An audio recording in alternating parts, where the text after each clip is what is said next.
मुख्यमंत्री शिवराज सिंह चौहान तय समय से करीब 3 घंटे देरी से करीब 8:15 पर उज्जैन पहुंचे। यहां पर सबसे पहले उन्होंने मंगलनाथ मंदिर में दर्शन कर मंगल की पूजा की।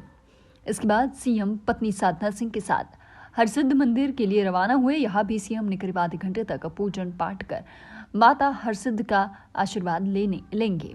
सीएम आखिर में भगवान महाकाल के मंदिर पहुंचकर विशेष पूजन कर भगवान महाकाल का आशीर्वाद लिया। सीएम ने शहर के तीनों प्रमुख मंदिरों में पूजन अभिषेक करने के लिए आए हैं। माना जा रहा है कि बीजेपी एक बार फिर सत्ता में आए, इसके लिए सीएम भगवान से प्रार्थना करने के लिए देव दर्शन कर आशीर्वाद ले रही हैं। सीएम विशेष अनुष्ठान के साथ के बाद कार से भोपाल के लिए रवाना हुए।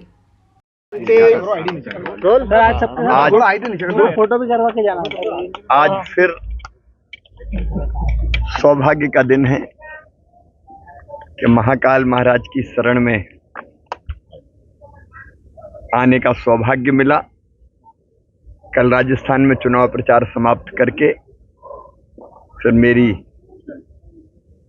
स्वाभाविक इच्छा थी और बाबा ने बुलाया था, तो उनके चरणों में प्रणाम करने, उनका आशीर्वाद लेने हम सब लोग आए और उनके चरणों में यही प्रार्थना की कि मध्य प्रदेश की जनता और देश की जनता भी सब सुखी हो, निरोग हो, मंगल हो, कल्याण हो और उनका आशीर्वाद ऐसा मिले कि सबका कल्याण लगातार जारी रहे।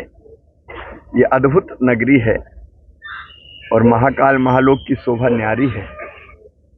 मैंने कभी जी भर के महाकाल महालोक देख ही नहीं पाया। आज यहाँ से इच्छा हो रही कि मैं थोड़ी देर रुक के देखते हुए जाऊं और जगह जगह फोटो भी खिंचाऊं। आज मन आनंद से भरा हुआ है, रोम रोम पुलकित है। बाबा का आशीर्वाद, माँ हरसिद्धि मैया का आशीर्वाद, मंगलनाथ जी का आशीर्वाद, यही काम करने की नई ताकत और ऊर्जा प्रदान करता है। देखिए, मानव जीवन का सदुपयोग हो, सफल और सार्थक हो, और वो होता है लोगों की सेवा में, भारत माता के चरणों की सेवा में। इसी भाव से भारतीय जनता पार्टी के हम सब कार्यकर्ता हैं, क्योंकि भारतीय जनता पार्टी ही अपने देश को प्रधानमंत्री श्रीमान नरेंद्र मोदी जी के नेतृत्व में एक वैभवशाली, गौरवशाली, संपन्न, समृद्ध और शक्तिशाली भारत का निर्माण हो रहा है और उस निर्माण में हम सब भी यथाशक्ति अपना अपना योगदान देते हैं। एक बार बाबा के चरणों में प्रणाम और मध्य प्रदेश की जनता के चरणों में भी प्रणाम। 5 राज्यों में चुनाव चल रहे हैं, क्या लगता है आपको? आप जब भी बाबा महाकाल के दरबार में आए, भरपूर आशीर्वाद मिला है, इस बार क्या लग रहा है?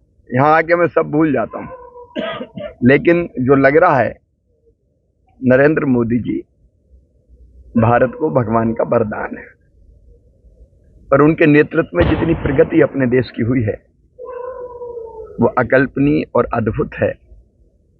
मैंने पहले पढ़ा था बचपन में, भारतीय संस्कृति के 6 स्वर्णिम अध्याय। अगर स्वर्णिम अध्याय आज मैं कहूं सबसे बड़ा, तो नरेंद्र मोदी जी के नेतृत्व में भारत की प्रगति और विकास का, भारत के गौरवगान का और भारत को विश्व गुरु के पद पर अधिष्ठित करने का हो रहा है।